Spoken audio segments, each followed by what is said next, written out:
Hello friends, कैसे हो आप सब। होपफुली आप सब ठीक होंगे, और नहीं है तो हो जाओगे। बस बने रहो वीडियो में, आगे से आगे शेयर करते रहो। अगर आपको लगता है कि कोई बच सकता है आपकी हेल्प से ये वीडियोस देख के, कोई भी आईबीएस वाला है, ठीक है।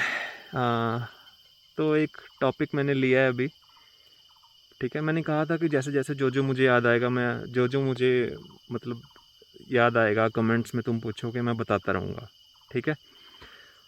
तो सबसे पहले तो मैं ये बता देता हूँ कि आप सब सोचते होंगे कि मैं मास्क क्यों लगाता हूँ, मुंह पे रुमाल बांध के या मास्क लगा के क्यों वीडियो डालता हूँ।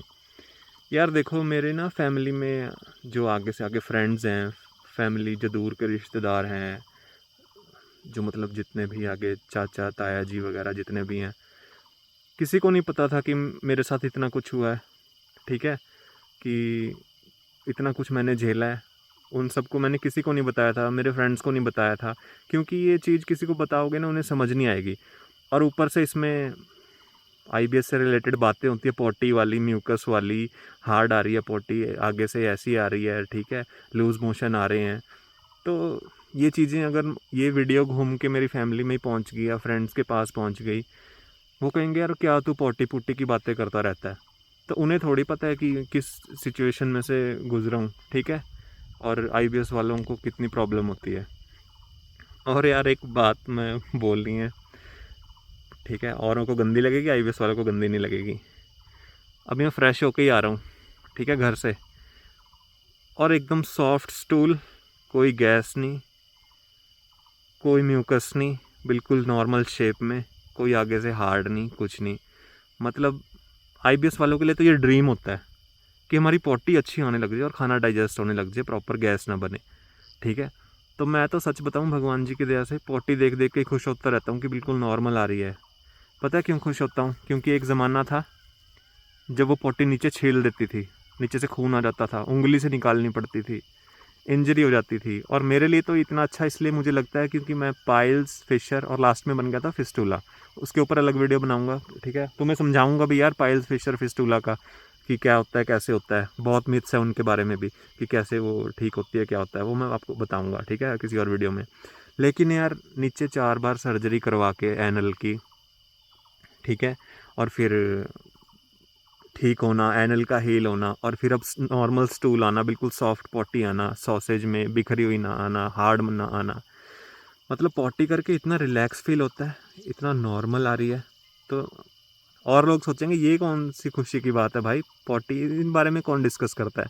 लेकिन आईबीएस वालों का पहला ड्रीम यही होता है कि पॉटी नॉर्मल आ जाए, ठीक है। तो बहुत खुशी होती है रोज़ पॉटी देख के, क्योंकि हो गए अब तो यार 2 साल हो गए आईबीएस से अच्छे से निकले हुए। वो जो मैंने पहले वीडियो डाली थी ना, मैं तो इंट्रोवर्ट हूँ, मैं तो बहुत शर्माता हूँ इन चीज़ों में, ये यूट्यूब की वीडियो वगैरह बनाने में, ठीक है। वो तो मैंने वैसे ही डाल दी थी सबसे पहले वीडियो, कि लोगों तक की अवेयरनेस फैला दूँ कि जो आगे से हार्ड आता है, जो भी होता है, लूज़ मोशन वाले तो देख जनता बहुत है जिन्हें लूज़ मोशन के सिम्टम है। और उसमें कोई तुम्हें ये नहीं होता कि तुम्हारा नीचे छिल रहा है, हार्ड आ रही है तो फिशर बन रहे हैं, पाइल्स हो रहा है, बवासीर हो रही है, खून आ रहा है, कम से कम ये नहीं होता उन्हें। तो ये हार्ड वाले के ऊपर डिस्कस करना बहुत ज़रूरी है। हाँ, मुझे भी लूज़ बहुत आते थे बीच बीच में, सब आईबीएस वालों को होता है, ऐसा नहीं होता कि उन्हें हार्ड ही आती रहती है। जब उनका पेट गिरेगा ना, तो एकदम से लूज़ ही आते रहेंगे कई दिन, और फिर धीरे धीरे कई दिन हार्ड, मैक्सिमम हार्ड, फिर एकदम से लूज़। सबके साथ होता है, आईबीएस छोड़ता नहीं है तुम्हारे पेट को, एक तरह से नहीं छोड़ता, वो करता ही रहता है कुछ ना कुछ, ठीक है। तो यार टाइम वेस्ट करके इधर उधर की कहानियाँ छोड़ के टॉपिक पे आते हैं। सेक्सुअल प्रॉब्लम, ठीक है। आईबीएस की मेडिसिन से रिलेटेड इतनी मिथ फैली हुई हैं कि सेक्सुअल प्रॉब्लम से रिलेटेड, अब मैं तुम्हें ज़्यादा लंबी वीडियो नहीं बनाऊंगा, ठीक है। अब तुम्हें मैं बताता हूँ, जब तुम्हें आईबीएस है तब तुम खाना डाइजेस्ट करने लायक नहीं बचे हो, सेक्स तो दूर की बात, ठीक है, सेक्स तो दूर की बात। तो कमेंट्स में मुझसे नीचे पूछ रहे हैं, किसी ने पूछा कि भाई क्या, कि ये जो आपने मेडिसिन बताई हैं, एंटी डिप्रेसेंट्स हैं, ये है वो है, इनसे सेक्सुअल प्रॉब्लम्स आती हैं लोगों को। अब मैं तुम्हें समझाता हूँ। तुम्हें आईबीएस है, तुम्हें अपनी जान बचानी है कि नहीं बचानी है? सेक्सुअल प्रॉब्लम तुम्हारे लिए ज़्यादा इंपॉर्टेंट है? मैं तुम्हें बताता हूँ। तुम्हें खाना डाइजेस्ट नहीं हो रहा है, वो ऐसा का ऐसा निकल रहा है, म्यूकस बन के सारी जितनी एनर्जी है वो म्यूकस बन के निकल रही है, सारा प्रोटीन सारे न्यूट्रिएंट्स म्यूकस बन के निकल रहा है, बॉडी में कुछ लग नहीं रहा है, तो सेक्सुअल पावर कहाँ से आएगी भाई? तुम्हारे अंदर तो खून ही नहीं बन रहा है, तुम्हारे अंदर तो नॉर्मल पावर ही नहीं बची है, नॉर्मल न्यूट्रिएंट्स ही नहीं है, नॉर्मल ब्लड ही नहीं है, नॉर्मली तुम जीने लायक नहीं हो, सेक्सुअल तो बहुत दूर की बात है। ठीक है, तो नंबर 1 कि आईबीएस वाले सेक्स वगैरह के लायक तो बचते ही नहीं है, वो तो जीने के लायक ही नहीं बचते हैं, सेक्स के बारे में तो छोड़ो। ठीक है, अब दूसरी बात कि सेक्सुअल प्रॉब्लम आ रही हैं मेडिसिन लेने पे। ठीक है, अब मैं तुम्हें बताता हूँ, जो नॉर्मल इंसान है ना वो भी सेक्सुअल पावर बढ़ाने के लिए शिलाजीत वगैरह लेता है। नॉर्मल इंसान में सभी न्यूट्रिएंट्स हैं, सब कुछ है, उसके बाद भी वो शिलाजीत वगैरह ले रहा है। ठीक है, तुम तो नॉर्मल भी नहीं हो, हम तो आईबीएस वाले नॉर्मल भी नहीं है, जिन्हें आईबीएस है वो तो नॉर्मल भी नहीं है। जब नॉर्मल वाला ही सप्लीमेंट लेके सेक्स की पावर बढ़ा रहा है, तुम तो नॉर्मल ही नहीं है, तो सेक्स के लायक कहाँ बचे होंगे? और तुम क्वेश्चनिंग कर रहे हो मेडिसिन पे। ये मेडिसिन तुम्हारी जान बचाएंगी। ठीक है, जब तुम ठीक हो जाओगे, रिकवर हो जाओगे, खाना लगने लगेगा, तुम्हारे गाल भर जाएंगे, खून बनने लगेगा, तुम्हारे देखना तुम्हारी बॉडी भरी भरी एकदम से हो जाएगी, तो अच्छे से डाइजेस्ट होने लग जाएगा।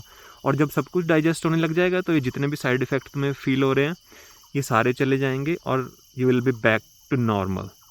तुम्हारी सेक्सुअल पावर वगैरह सब कुछ वापस आ जाएगी। जब खाना ही लगने लगेगा, न्यूट्रिएंट्स बनने लगेंगे, सभी पोषक तत्व मिलने लगेंगे, तो सेक्सुअल पावर ऑटोमेटिकली बढ़ जाएगी। ठीक है, अब तो मैं वो भी बता देता हूँ कि जब तुम साइकेट्रिस्ट की एंग्जाइटी वाली एंटी डिप्रेसेंट ये मेडिसिन जब तक लोगे, तुम्हारा माइंड बिल्कुल काम हो जाएगा, बिल्कुल शांत हो जाएगा, बॉडी बिल्कुल शांत हो जाएगा, और उसी के साथ तुम्हारी सेक्स ड्राइव भी बिल्कुल शांत हो जाएगी।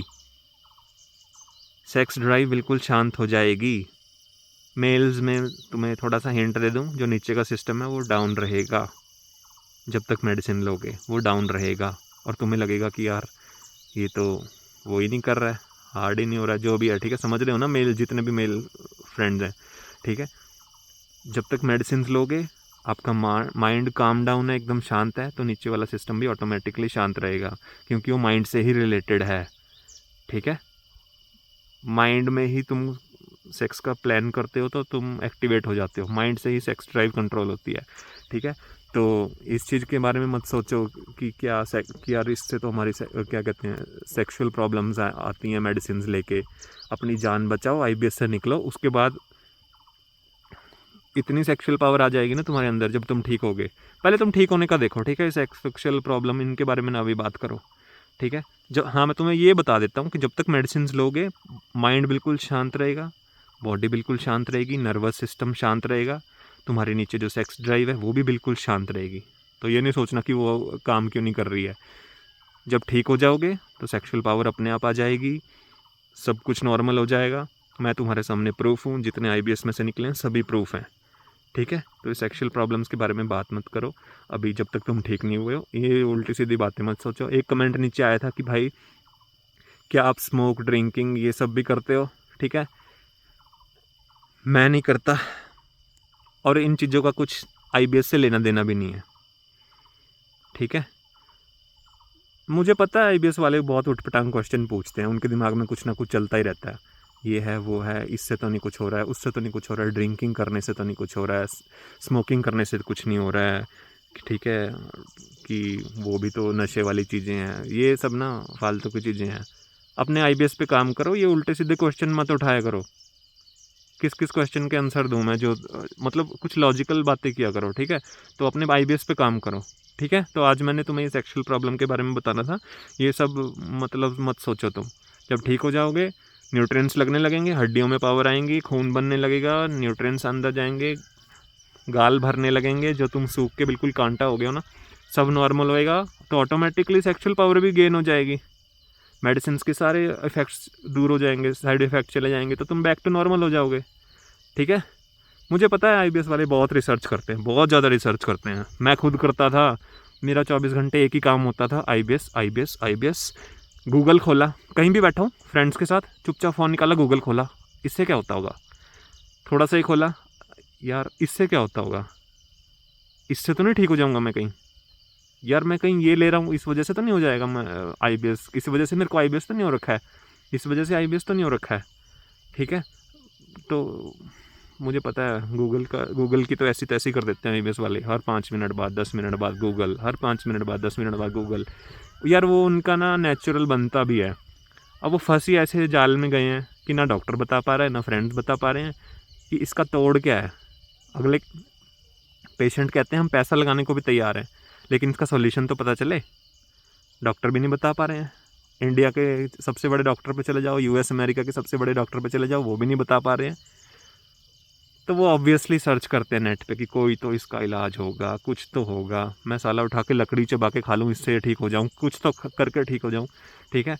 तो मेरे को तुम्हें ना ये समझाना था, क्या कहते हैं, जो तुम सेक्सुअल प्रॉब्लम की टेंशन ले रहे हो, कोई टेंशन ना लो, नॉर्मल होने के बाद सब कुछ नॉर्मल हो जाएगा, मेरी बात मानो। यार जो बंदा प्रूफ बैठा है ठीक होके, उसकी बात क्यों नहीं मानते हो तुम? मैं तो इंट्रोवर्ट हूँ, मैं तो वीडियोस वगैरह बनाने के उसमें भी नहीं हूँ, ठीक है। ये तो मैं इसलिए बना रहा हूँ क्योंकि मैंने जो सबसे पहले वीडियो थी ऐसी बना के छोड़ दी थी, मैंने दोबारा देखी नहीं। अभी साल बाद मैंने अपना अकाउंट खोला, पता नहीं किसी और काम से खोला था, तो मुझे यूट्यूब पे कमेंट्स की नोटिफिकेशन दिखी। मैंने देखा ये कौन से कमेंट्स की नोटिफिकेशन आ रखी हैं, तो मैंने देखा ओहो, मैंने वो वीडियो डाली थी, तो उसमें लोग नीचे बहुत रिक्वेस्ट कर रहे थे कि बताओ भैया, बता दो बता दो। मैंने सोचा यार दिन में 15-20 मिनट निकाल के, आधा घंटा निकाल के इनके लिए वीडियो डालनी ज़रूरी है, इन्हें सब कुछ बताऊं मैं कि कैसे क्या होएगा, ठीक है। सिर्फ एक ये बताने से कि ये IBS है, इससे काम नहीं चलेगा, सब कुछ बताऊंगा, जो भोगता है, जो जो एक्सपीरियंस किया सब बताऊंगा, ठीक है। टेंशन ना लो, सब बताऊंगा, कुछ भी पूछना सब बताऊंगा। और जो जिन्होंने एक्सपीरियंस भी नहीं किया IBS, वो वीडियोस बना बना के, क्या कहते हैं, कोई इन्फ्लुएंसर्स हैं, बॉडी बिल्डर्स हैं, पता नहीं कौन कौन है, होम्योपैथी है, ये है वो है, नेचुरोपैथी है, यूनानी है, क्या क्या पता नहीं, सब कुछ कर चुका हूँ मैं, सब कुछ कर चुका हूँ भाई, सब कुछ कर चुका हूँ। अब न्यूरोथेरेपी का तो तुम्हें मैंने बता ही दिया, ही पेट मुलवाना, हो इस चीज़ से तो बचो, इस चीज़ से तो बचो, ठीक है।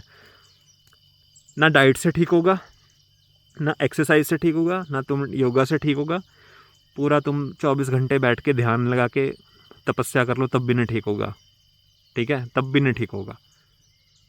ठीक होगा सिर्फ साइकेट्रिस्ट से, मैं 1000 बार बोल चुका हूँ, साइकेट्रिस्ट से ठीक होगा, साइकेट्रिस्ट से ठीक होगा, साइकेट्रिस्ट से ठीक होगा। कहीं लिखवा के मेरा अंगूठा लगवा लो कि साइकेट्रिस्ट से ठीक होगा, बात मानो, साइकेट्रिस्ट से ही ठीक होगा। और कोई साइकेट्रिस्ट की मेडिसिन से मरता नहीं है, वो जान बचाने के लिए ही बनाई है भगवान ने नहीं, इंसानों ने, जो भी डॉक्टर्स ने बनाई है, वो जान बचाने के लिए ही है। डॉक्टर्स तुम्हारे दुश्मन नहीं है कि साइकेट्रिस्ट वाले डॉक्टर तुम्हारे दुश्मन है, वो तुम्हारे दुश्मन नहीं है, वो तुम्हारी जान बचाने के लिए ही है, ठीक है। तो ये IBS एक तरह का पागलपन बन चुका है, तो इससे बाहर साइकेट्रिस्ट ही निकाल सकता है, ठीक है। तो बहुत सारे साइकेट्रिस्ट पे धक्के खाने के बाद ऐसी मेडिसिन निकल के आई जो हर तरह के सिम्टम ख़त्म करके IBS को ख़त्म कर देती है। IBS एक ही तरह का होता है, सिम्टम करोड़ों तरह के होते हैं, IBS एक ही चीज़ है, ठीक है। तो इसी मेडिसिन से हर तरह के सिम्टम, मतलब IBS आपका ख़त्म हो जाएगा। यार अगर तुम्हें मेरे ऊपर विश्वास भी नहीं है ना, तो एक ना ऐसे ही तुम ये मेडिसिन ले लो कि यार चलो हमें विश्वास तो नहीं है, हम ऐसे ट्रायल बेसिस पे 1-1.5 साल खा के देखते हैं, तुम्हें खुद पता लग जाएगा। पर मेडिसिन जो बताई है वो सारी लेनी है, ठीक है, जो बताई है उसमें मैंने लिखा हुआ है प्रोथेडिन तो 25 mg है, सेट्रालिन है वो भी 25 mg है, इससे शुरू करना है, फिर धीरे धीरे डोज कम करनी है, ठीक है। वो ये दोनों सुबह शाम है। क्लोनाजेपाम है वो रात को सोते हुए 0.5 से शुरू कर सकते हो, फिर बाद में धीरे धीरे कम कर लेना, ठीक है। और वो करवा देगा तुम्हारा जो साइकेट्रिस्ट है। और फिर क्या कहते हैं, वो है नॉर्मैक्सिन या कोलास्पा एक्स, इन दोनों में से कोई एक लेना जो अच्छी सूट करे। नॉर्मैक्सिन सुबह शाम लेनी है खाना खाने के बाद, कोलास्पा एक्स है जो वो सिर्फ एक टाइम लेनी है रात को सोते हुए, 2 टाइम भी ले सकते हो जैसे तुम्हें सूट करे। ये मेडिसिन कोलास्पा एक्स और नॉर्मैक्सिन ये अपने हिसाब से देखना कि कौन सी अच्छी सूट कर रही है, ठीक है। ये सारी वो हैं जो तुम्हारे पेट का दर्द वगैरह ख़त्म कर देंगी, ठीक है। और जो तुम्हें दर्द होता है, फूला फूला लगता है, ठीक है, ये भी बहुत ज़रूरी है साथ साथ में, ठीक है। तो और यार किसी को ना एमिसुलप्राइड सूट करती है, किसी को रिस्पेरिडोन सूट करती है। वैसे रिस्पेरिडोन बहुत अच्छी है, इन दोनों में से भी एक लेनी है रात को सोने से पहले, ठीक है। तो मैंने सब कुछ तुम्हें बता दिया, सेक्सुअल प्रॉब्लम कुछ नहीं है, सब कुछ नॉर्मल हो जाएगा, सब कुछ नॉर्मल हो जाएगा।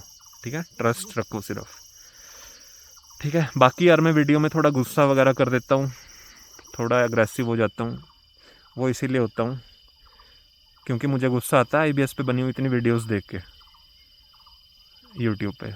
उस चीज़ का मुझे गुस्सा आता है कि क्या कुछ भी मतलब कोई भी बैठ के ज्ञान पेल रहा है बिना दवा के IBS ठीक। बताओ मजाक है? सिर्फ योगा से वो ठीक, IBS ठीक, इस चीज़ से IBS ठीक, 14 दिन में IBS ठीक, 10 दिन में IBS ठीक। साल या 1.5 साल लगेगा, कुछ भी कर लो, वो भी साइकेट्रिस्ट की मेडिसिन से। साइकेट्रिस्ट के बारे में मैं तुम्हें बता भी रहा हूँ ना, या साइकेट्रिस्ट के पास जाने के लिए बता भी रहा हूँ, तुम देखना तुम इस चीज़ पे लास्ट में आओगे। सब IBS वाले ऐसे ही करते हैं, साइकेट्रिस्ट से बचते रहते हैं डर के मारे कि पता नहीं क्या हो जाता है क्या हो जाता है, और फिर लास्ट में साइकेट्रिस्ट पे आते हैं 4-5 लाख रुपए खर्च के। मैं भी तुम्हें बता रहा हूँ ना, तुम नहीं समझोगे, बहुत लेट, बिल्कुल लास्ट में आओगे तुम साइकेट्रिस्ट पे। हर IBS वाला डरता है पता नहीं क्यों साइकेट्रिस्ट से। पहले तुम सब जगह पेट मलवाओगे, ये करवाओगे वो करवाओगे, ठीक है, न्यूरोथेरेपी करवाओगे, आसन योगा ये सब करोगे, जब तुम आयुर्वेदा ट्राई करोगे, ये करोगे वो करोगे, ठीक है, होम्योपैथी ट्राई करोगे,